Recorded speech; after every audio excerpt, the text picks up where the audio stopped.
Bismillahirrahmanirrahim. Assalamualaikum, selamat petang. Apa khabar semua? Alhamdulillah saya dapat bersiaran. So, saya mengambil sedikit break dan tidak dapat bersiaran secara live kerana di luar kawasan. So, okay. Alhamdulillah, so hari ini nak kongsi tentang bayi obes.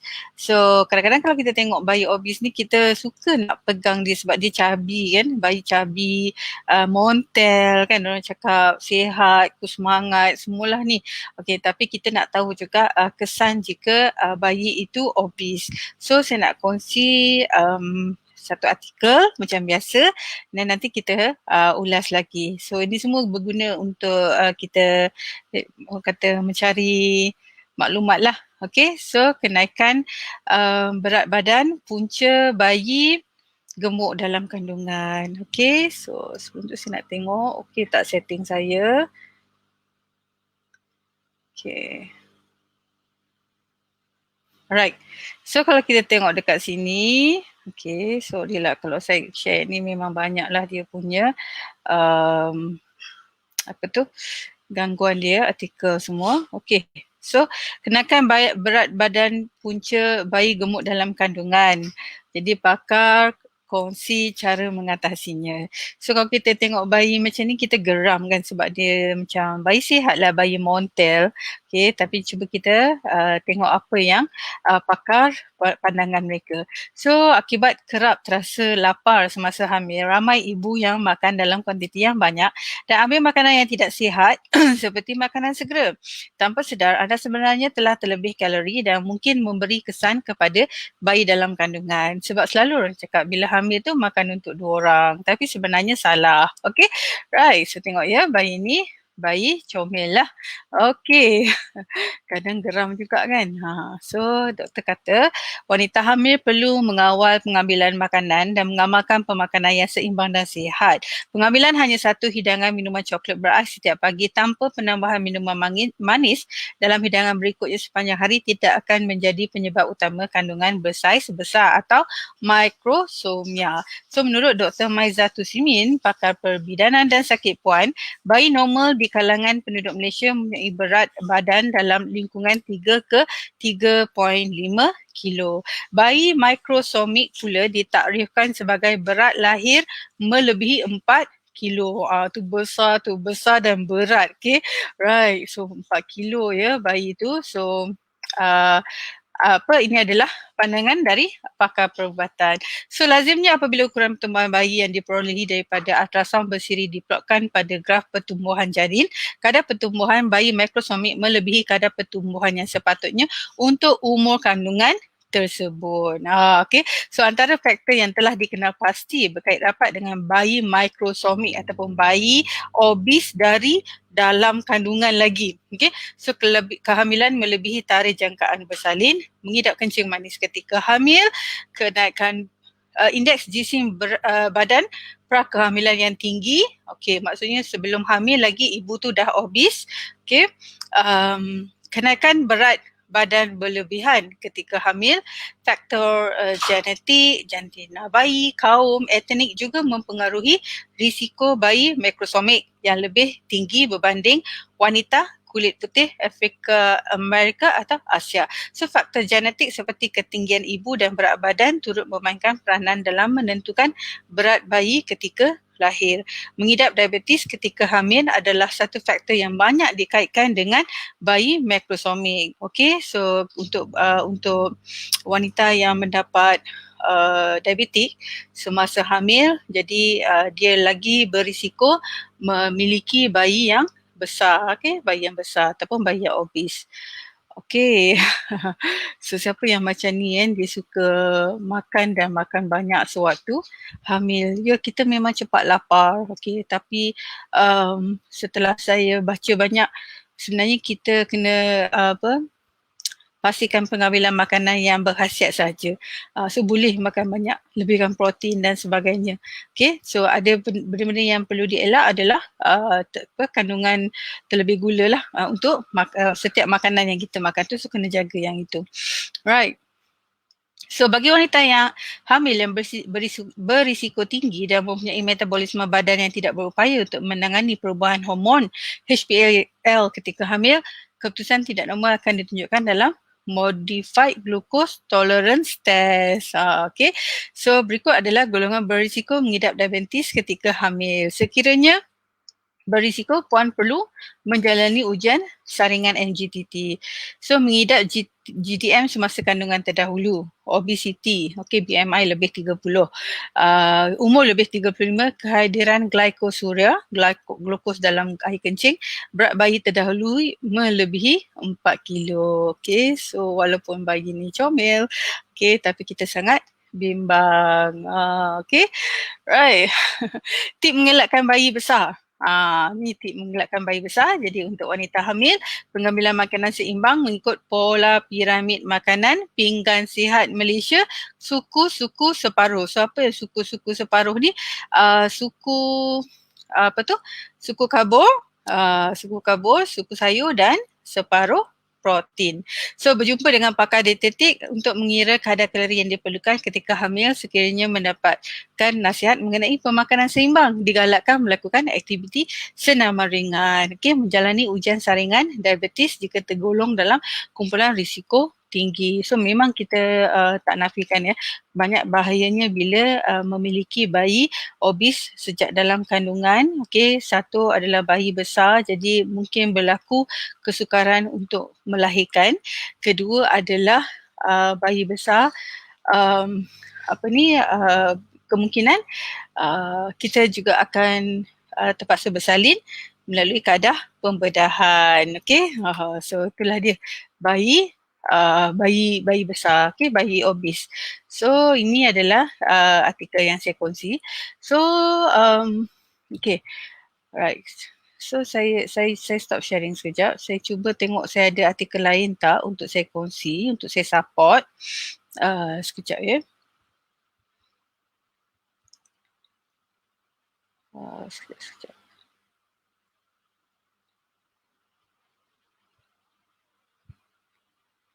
Okay, sebentar ya. Proses obesity. Okay, alright.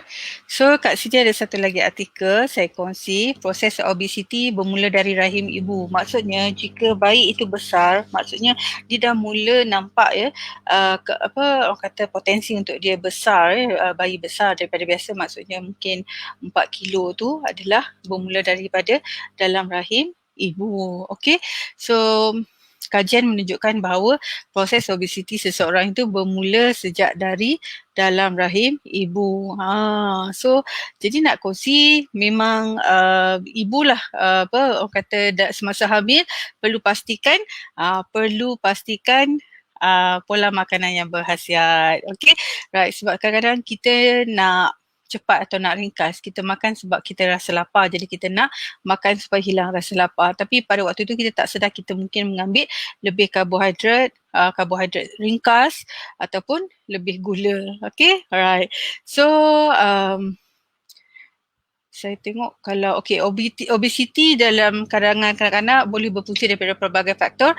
Malah terdapat kajian menunjukkan bahawa proses obesity seseorang itu bermula sejak dari dalam rahim ibu lagi. So ibu hamil yang mengamalkan pola makanan berkalori tinggi, kurang menggunakan tenaga untuk aktiviti harian dan mengalami peningkatan berat badan dan tekanan emosi yang tinggi sewaktu hamil berisiko lebih tinggi untuk melahirkan bayi yang obes. So bayi obes tu dia dikenali sebagai macrosomia about 4 kilo, sekitar 4 kilo. Okay, so berat tu dan juga memang agak mencabar jika lahir secara normal.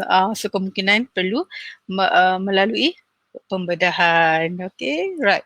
So bayi hendaklah diberi makanan yang disarankan. Okay, contohnya susu ibu secara eksklusif selama 6 bulan pertama kelahiran. So jika didedahkan dengan makanan bergula, lemak, kalori tinggi, okay, maka boleh merangsang penghasilan lemak dan seterusnya menghasilkan bayi obese. Okay, bayi obese. So, Dr. Hamid ini menunjukkan secara dasarnya 1000 hari pertama kehidupan, iaitu bermula dari peringkat janin hingga usia 2 tahun adalah tempoh kritikal dan paling penting dalam kehidupan manusia. Okay, so bila dah cakap, so the first 1000 days daripada janin terbentuk. Okay, so masalah obesity pula boleh sangat berisiko untuk mengidap penyakit kronik seperti jantung, darah tinggi dan diabetes pada usia awal dewasa. So maksudnya bayi obes ni, jika mereka berterusan hidup dalam obesity, maka akan mendapat pula penyakit kronik berkaitan jantung, darah tinggi dan juga diabetes. Dan kita pun tahu bayi obes ni dia mula dari dalam kandungan ibu lagi. Jadi ibu kena benar-benar faham tentang pengambilan makanan berkhasiat untuk mengawal diabetes supaya tidak berisiko mendapat bayi yang berat ataupun bayi yang besar, dan juga memastikan tidak mengambil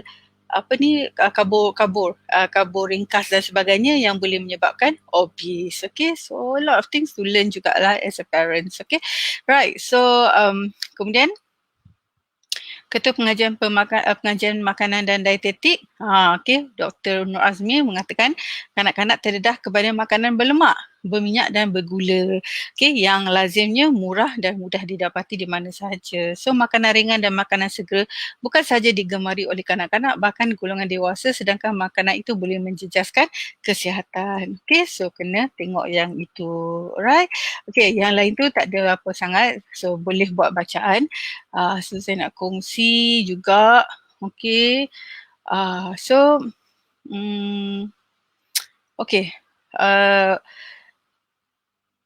bagaimana nak menurunkan kadar obesiti kanak-kanak adalah dengan susu ibu. So susu ibu pastikan gabungan kesemua khasiat dan juga beri kepada bayi penyusuan eksklusif 6 bulan pertama untuk mengawal berat badan bayi ni, di samping kita tak bekalkan dia dengan lemak ataupun gula yang berlebihan. Sebab bila dia dah rasa sedap manis dan lemak tu, nanti dia kan biasa nak makan benda-benda yang macam tu saja. Jadi untuk ibu hamil, dia perlu perbagaikan diet dia. So lebih-lebih lagi untuk mengambil serat dan juga pengambilan serat dan juga sayur-sayuran. So boleh kawal lagi. Jadi kalau kata kita dapat bayi tu masa kita lahir tu 4 kilo, jadi ibu perlu terus fokus untuk penyusuan eksklusif dan makan makanan yang berkhasiat supaya dapat membekalkan khasiat yang sepatutnya kepada bayi itu. Sebab gunanya adalah untuk kita mengawal berat badan bayi itu, sebab dia dah lahir 4 kilo. So what it means is dia akan berterusan obese, dan kita tidak mahu pada usia dia macam awal-awal lagi dah dapat penyakit kronik seperti jantung, darah tinggi dan juga diabetes. So itu yang kita nak elakkan. Jadi bayangkanlah kalau bayi kanak-kanak ini perlu bergantung kepada insulin pada waktu usia yang sangat muda. Jadi we want to be providing the best for them. So seboleh-bolehnya kita kawal pemakanan kita. So benda tu memang a reflection of bayi tu, sebab mereka mula obese ketika dalam kandungan. So memang nak kena jaga pemakanan. So I think tu saja saya stop sharing. So I think it's interesting that kita tahu bahawa ibu boleh mengawal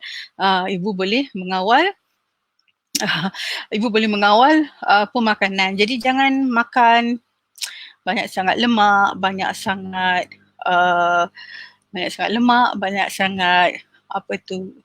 manis semua.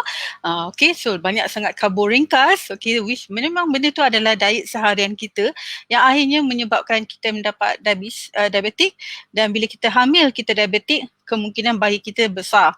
So bila bayi kita besar, maksudnya bayi kita dah mula obes dalam kandungan. Kemudian bila bayi tu dah obes dalam kandungan, kemungkinan kita perlu bersalin secara pembedahan, dan bayi itu kekal obes, makanya the first 6 months tu bayi perlu diberikan penyusuan eksklusif, maka ibu kena tukar diet dia. Alright. So So terima kasih Puan Ros Bahau yang memberikan komen, wow besarnya bayi. Okey, memang bayi 4 kilo sangat besar dan jarang saya dengar, memang ada tapi jarang saya dengar ibu dapat melahirkan secara normal. So kebanyakan adalah kerana scissors. Sebab ada juga bayi yang terlalu besar sebab dia memang dah lewat. Kadang-kadang sampai 40, 41, 42 minggu pun dia belum lahir. Memang dia dah besar, dia dah matang dah dalam kandungan. So kita tak nak komplikasi yang berterusan kepada bayi tu. Now bayi obes, apabila dia kekal obes, ya, dia mungkin mendapat penyakit kronik pada awal usia dia. So it's not fair for them. It's not fair for them untuk hidup bergantung kepada insulin dan sebagainya. Jadi ini adalah kuasa minda terbesar untuk ibu melaksanakan bahagian dia, peranan dia untuk membekalkan makanan yang seimbang dan berkhasiat melalui susu. Okay, so Puan Ros Bahau ada bertanya bagaimana kita nak mencegah dari obesiti. Saya rasa memang orang Malaysia ni adalah antara yang paling paling banyak mengidap obesiti, dan obesiti ni boleh orang kata mendapat penyakit lain lah, seperti banyaklah diabetes, darah tinggi, jantung, sebagainya. Okay, so to me, selain daripada kita jaga makan, bukan jaga makan sangat, tapi kita pastikan kita punya, setiap kali kita makan tu seimbang. So mesti ada sayur, mesti ada sayur hijau, sayur daun hijau, mesti ada buah dan kalau boleh banyak fibers. Okay, banyak fibers, kurangkan garam, kurangkan lemak, kurangkan gula, atau ada orang tak ambil langsung gula. Okay, itu tentang pemakanan. Kemudian lifestyle, iaitu mengekalkan gaya hidup yang sihat seperti senaman, kekal aktif, kan, supaya kita yelah kita dah 2 tahun lah kan duduk dekat rumah, lockdown dan sebagainya. Jadi inilah masa untuk kita start aktif balik, okay, dan bakar semua yang kita dah makan tu untuk kita kekal sihat. Okay, so I think itu sangat penting lah bagi saya sangat penting yang itu. Okay, alright, so I think itu saja untuk saya. Jadi saya nak kongsi before saya pergi end the session. Okay, so kita ada kursus terapi berpantang percuma, ialah kursus anjuran daripada government, ya, daripada kerajaan, dan kursus ni adalah untuk mereka yang berminat untuk mencuburi bidang dalam khidmat menjaga wanita dalam pantang. Okay, so boleh hubungi talian tertera untuk mendapatkan maklumat lanjut, dan kita pun dah tak banyak seat dah. So insyaAllah kita nak mulakan kursus ni secepat yang mungkin. Right, so I think itu saja dari saya untuk hari ini. So take care and stay safe. Alright, so saya tengok okay, so right, terima kasih Puan Ros, sebab memang kita kena jaga dari segi obesiti. Tak adalah orang kata kalau kurus sangat pun boleh menjurus kepada penyakit juga, tapi kalau boleh kekalkan menjaga makanan yang seimbang dan juga gaya hidup yang sihat. Right, so I think itu saja dari saya hari ini. Thank you and take care, stay safe and stay strong. InsyaAllah kita jumpa lagi. Assalamualaikum.